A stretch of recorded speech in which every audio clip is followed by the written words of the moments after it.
ये HTML series का HTML CSS web designing के सीरीज़ का वीडियो है, जिसमें हम लोग आज बात करेंगे एक ऐसा प्रोजेक्ट के बारे में, एक ऐसे प्रोजेक्ट में जिसमें HTML का फॉर्म और HTML का टेबल दोनों साथ में आ जाए। ठीक है, तो हम लोग क्या करते हैं, एक ब्लैंक फोल्डर रखते हैं। ये अभी तक का पहला प्रोजेक्ट जो मैं बनाऊंगा भी, और आप लोग को कहूँगा कि वो बना के हमको दिखाइए। ठीक है, तो आप क्या करेंगे, VS कोड में ओपन कर लेंगे एक ब्लैंक फोल्डर, और उसके बाद आप ब्लैंक फोल्डर को एक नए फाइल में HTML फाइल बनाकर डाल दीजिए। चलिए, इस प्रोजेक्ट को बनाने के लिए सबसे पहले बेसिक HTML कोड होना चाहिए, जो कि आप एक्सक्लेमेशन मार्क से ला सकते हैं। प्रोजेक्ट का नाम है एडमिशन फॉर्म, तो हम एडमिशन फॉर्म लिख देते हैं। हम चाहते हैं पूरे स्क्रीन के बीच में आए, इसलिए हम सेंटर टैग का इस्तेमाल करें। हालांकि ये HTML5 में वैलिड नहीं है, HTML4 में वैलिड है, इसलिए ये लाल रंग का आ रहा है। घबराने की बात नहीं, काम करेगा। और ये काम हम लोग शुरू करते हैं फॉर्म टैग से। फॉर्म टैग शुरू कर लिया। जैसा कि मैंने बताया था आपको कि फॉर्म के किसी भी एट्रीब्यूट के बारे में भी कोई जानने की ज़रूरत नहीं है। आपको फॉर्म टैग शुरू करना है और फॉर्म टैग बंद कर देना है। इसके बाद आपको टेबल शुरू करना है, क्योंकि आप टेबल और फॉर्म दोनों को साथ में लेके जा रहे हैं। तो हम पहला काम यही कर रहे हैं कि हम साथ में लेके जा रहे हैं। इसके बाद हम क्या करेंगे, टी हेड लगाएंगे। हम सब जानते हैं वो सेक्शन है जो हेडर कहलाता है। ठीक है, अब इस सेक्शन में हम H1 लगा कर लिखेंगे एडमिशन फॉर्म, एडमिशन फॉर्म, इस तरीके से। आप लाइव देखते रहिए इसको कि कैसे इसका आउटपुट क्या आ रहा है। ठीक है, तो हम आपको दिखाते जाएंगे और फिर आगे बढ़ाते जाएंगे। तो ये देखिए, बीच में एकदम सेंटर में आया, सेंटर टैग की वजह से। और टेबल का बॉर्डर लगा दे तो टेबल का बॉर्डर नज़र आएगा। तो हम बॉर्डर कैसे लगाएंगे, ऐसे। ये भी रेड हो गया, इसका मतलब है कि ये भी CSS से करना है। हमको अभी फ़िलहाल CSS नहीं आता है, इसलिए HTML से कर रहे हैं। जब आगे CSS पढ़ेंगे तो इसको हटा देंगे। ठीक है, जो भी कुछ रेड हो रहा है इसका मतलब वो अवेलेबल नहीं है। तो हम रिफ्रेश करते हैं और देखते हैं बॉर्डर लगा कि नहीं लगा। तो 2 पिक्सल नहीं लिखना, सिर्फ 2 लिखना। माइक ऑफ कर दे। विथ यानी चौड़ाई। ओ, एक गलती देखो, टी हेड लिखा लेकिन TR छूट गया, TH तब ये। ठीक है, और विथ यानी चौड़ाई, कितना चौड़ा रखना चाहते हैं तो ऑफकोर्स 50% रख लेते हैं। ये जो एरिया है मेरा बॉर्डर आ गया, टेबल का जनरेट हुआ हुआ है, टी हेड सेक्शन है। इसी तरीके से हम क्या करेंगे, टी बॉडी बना देंगे। अब टी बॉडी में क्या करेंगे, TR बनाएंगे। TR के अंदर क्या करेंगे, TH डालेंगे। और TH में यहाँ पे क्या लिखेंगे, तो लिखेंगे पर्सनल, कुछ एग्जाम्पल कर लेते हैं। नहीं, हेडिंग डाल सकते हैं, ऐसा कोई दिक्कत नहीं है, जैसे नेम या फुल नेम, ऐसा कॉलम। ठीक है, और उसके जस्ट नीचे एक और TD बना लेते हैं, जो कि एक ही TR में है। और इसमें हम लगा देते हैं इनपुट टाइप टेक्स्ट। और पब्लिक को मैसेज के लिए प्लेस होल्डर लगा देते हैं, enter your full name, full name. इससे क्या होगा कि आप यहाँ पे एक कॉलम देखेंगे फुल लिखा हुआ है, लेकिन आपका जो एडमिशन फॉर्म है वो एक ही कॉलम में आके रुक गया। क्यों? क्योंकि वो एक कॉलम है और दूसरा कॉलम मैंने बना दिया TD वाला।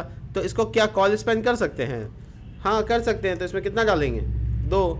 अगर आप 200 भी डाल दोगे तो है ही नहीं, काम तो 2 ही पे होना है। ठीक है, देखो मिल गया। तो आपका पहला कॉलम तैयार है, जिसका नाम है फुल नेम, और उसके सामने क्या लिखा हुआ है, टाइप करने वाली जगह हो गई। तो फॉर्म जैसा लगने लगा। एक बार फिर से नया TR और TH, और इसमें लिखते हैं फादर्स नेम, एपोस्ट्रॉफी है नेम। इसके बाद TD, और उसके बाद इनपुट टाइप टेक्स्ट, और उसके बाद place holder, enter father's name. ठीक है, अब देखिए दूसरा कॉलम भी आ गया। इस तरीके से हम डेट ऑफ बर्थ लेना चाहे तो क्या करेंगे, नया TR और TH। ठीक है, और उसके बाद क्या लिखें इसमें, डेट ऑफ बर्थ। ये तो पब्लिक को दिखाने के लिए हो गया, जो लेबल में हम लोग लगाते थे। हालांकि लेबल के बिना हम कर रहे हैं, कोई इशू नहीं आएगा इससे।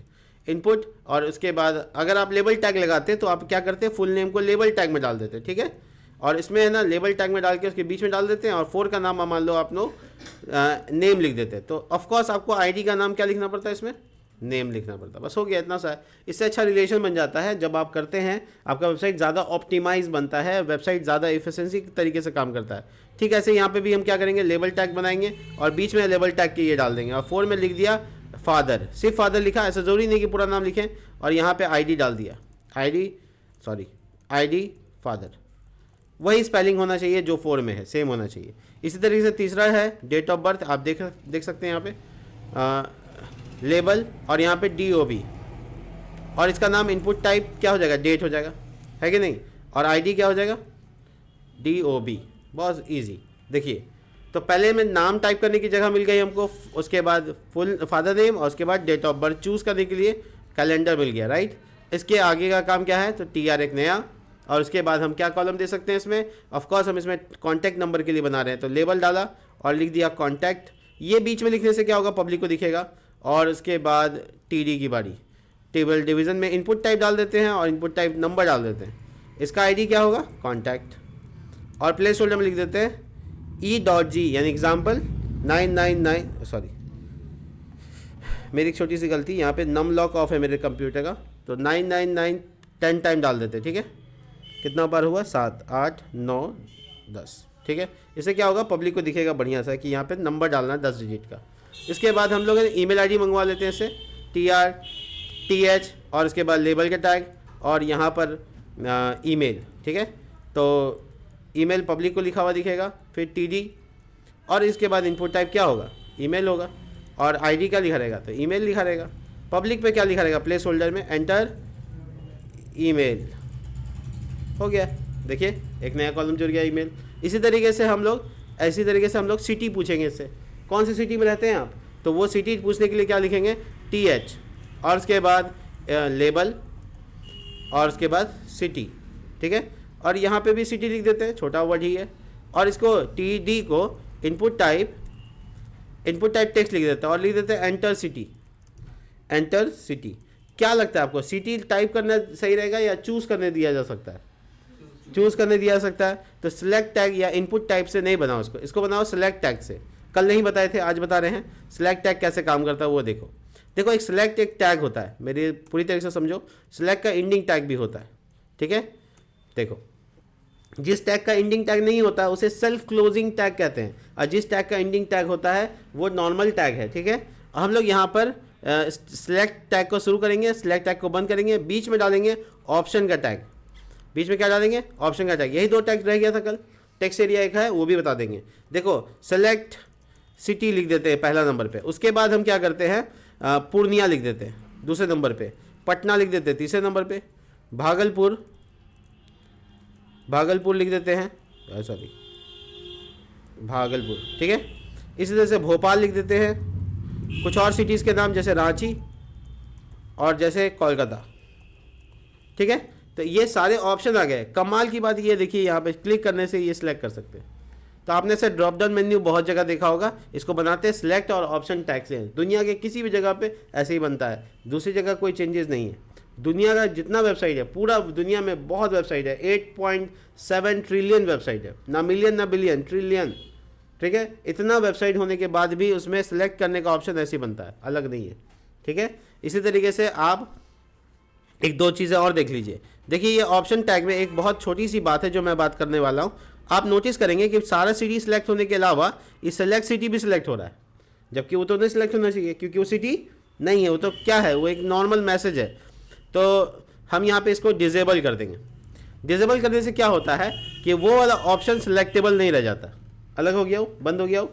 लेकिन क्या होगा कि जब हमें ना रिफ्रेश करें तो देखो पूर्णिया आ रहा है और सेलेक्ट सिटी आ ही नहीं रहा है, तो इसका मतलब है सिलेक्टेड लिख देंगे।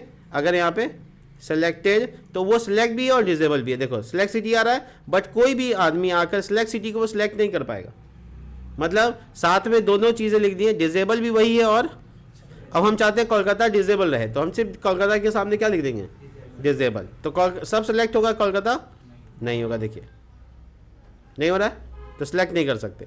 इस तरीके से स्टेट का भी बना सकते हैं। हालांकि हम आपसे एड्रेस मांग ले, अगर इसमें TH में लिख देते हैं परमानेंट एड्रेस, ठीक है, या एड्रेस, और उसके बाद TD, और उसमें लगाते हैं टेक्स्ट एरिया, जो कल नहीं बताए थे वो बता रहे हैं। टेक्स्ट एरिया में जो कॉलम्स होते हैं वो होते हैं रो, और ये इसका लेबल में डालना था, मैं भूल गया, एड्रेस, ठीक है। ये पब्लिक को भी दिखेगा एड्रेस, और यहाँ पे ID में क्या लिख देना है, एड्रेस। और आपको क्या करना है, नेम अभी फ़िलहाल काम नहीं है तो हटा देना है, ठीक है। तो टोटल नंबर ऑफ कॉलम कितना है, 30, और टोटल नंबर ऑफ रो कितना है, 10। तो 30 हो गया आपका। कितना कैरेक्टर आप लिख सकते हो, 30, और नीचे कितना लाइन लिख सकते हो, 10 लाइन लिख सकते हो। यानी कि अब तक जितना भी तुम फॉर्म बना रहे थे उस सब में एक ही लाइन लिख सकते हो। देखो इसमें कितना लाइन लिख सकते हो, 2 लाइन लिख सकते हो, नहीं इसमें नहीं, इसमें नहीं, इसमें नहीं, तो किस में लिख सकते हो 2 लाइन। देखो टेक्स्ट एरिया में। टेक्स्ट एरिया एक बड़ा इनपुट है जिसके अंदर आप डेटा डाल सकते हैं। इकोना में देख रहे हो ना, इकोना में देख रहे हो, इस पर क्लिक करेंगे, ऐसे भी बड़ा कर सकते हो, ऐसे छोटा भी कर सकते हो, पूरा फ्लेक्सिबिलिटी है, ठीक है। अब जितना चाहो इतना ये बड़ा एरिया बना सकते हो, ठीक है। इससे एड्रेस के लिए रखा है क्योंकि एड्रेस काफ़ी लंबा हो सकता है। इसके बाद क्या है, इसके बाद हम कुछ और इन्फॉर्मेशन ले लेते हैं, जैसे जेंडर, तो TR TH और यहाँ पे लेबल लगाया और लिख दिया जेंडर। देखो G कैपिटल है तो ID में भी G कैपिटल लिखना है, यानी केस सेंसिटिव होता है। अब ये पब्लिक को जेंडर लिख दिया। अब इसके बाद TD और इसमें लगा देंगे इनपुट टाइप, आप सब जानते हैं रेडियो। लेकिन एक इंपॉर्टेंट चीज़ होता है इसमें नेम, तो नेम जो भी आप यहाँ लिख रहे हो सभी ऑप्शन में सेम नेम होना चाहिए, मेल, फीमेल और अदर, ये तीनों एक साथ रख दिया। तो देखो तीनों में नाम जो होगा ना वो सब सेम होगा, तभी तो पता कर पाएगा कि ये ऑप्शन नहीं, ये ऑप्शन सेलेक्ट हो रहा है। देखो अगर आपने नाम गलत किया तो क्या होगा, देखो a person can a male और फीमेल और अदर, है ना, not at same time both, है ना। एक आदमी कोई मेल और फीमेल दोनों हो सकता है क्या। देखिए जेंडर हटा देते हैं हम, या कोई गलती कर देते हैं, ठीक है, चूज एनीथिंग, तो तीनों का नाम अलग अलग कर दिया गलती से। तो a person tick out as a male but forget about she is female, then this like this और दिस सिलेक्शन इज बोथ। क्यों, क्योंकि नेम आर नॉट सेम, ठीक है ना। तो यहाँ पे मैंडेटरी होगा कि name is must be same for all the options, ठीक है।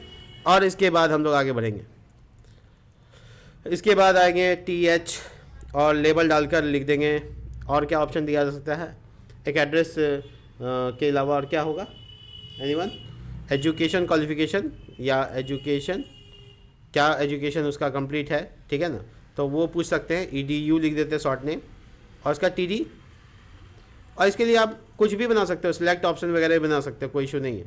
मैं बना के दिखा देता हूँ, देख लीजिए। सिलेक्ट टैग, ऑप्शन टैग, मैंने आपको बताया कि इसमें वैल्यू की भी ज़रूरत नहीं है। और यहाँ लिख देते हैं +10th 12th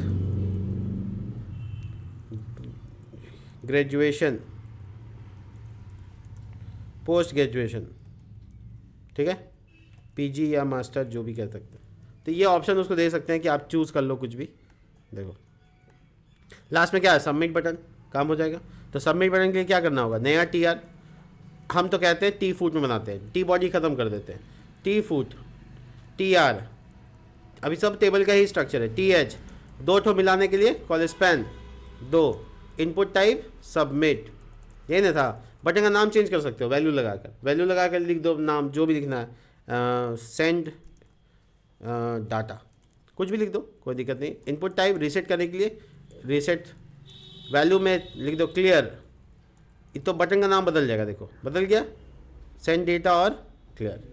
तो आपने देखा ये पूरा एडमिशन फॉर्म मैंने अभी बनाया कुछ ही मिनटों में। तो ये पूरा का पूरा स्ट्रक्चर आपको ही बनाना है, ये आपका प्रैक्टिस है और आप हमको बनाकर या तो कमेंट कर दीजिएगा या तो हमको बता दीजिएगा कि मैंने बना लिया।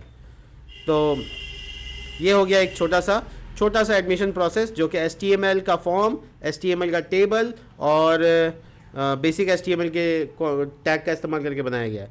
तो मिलते हैं नेक्स्ट वीडियो में और बात करेंगे हम लोग अब थोड़ा CSS की, जो कि HTML में अब हम लोग को मिला के बनाना है, यानी हमको अब डिज़ाइन के ऊपर ध्यान देना होगा, ठीक है।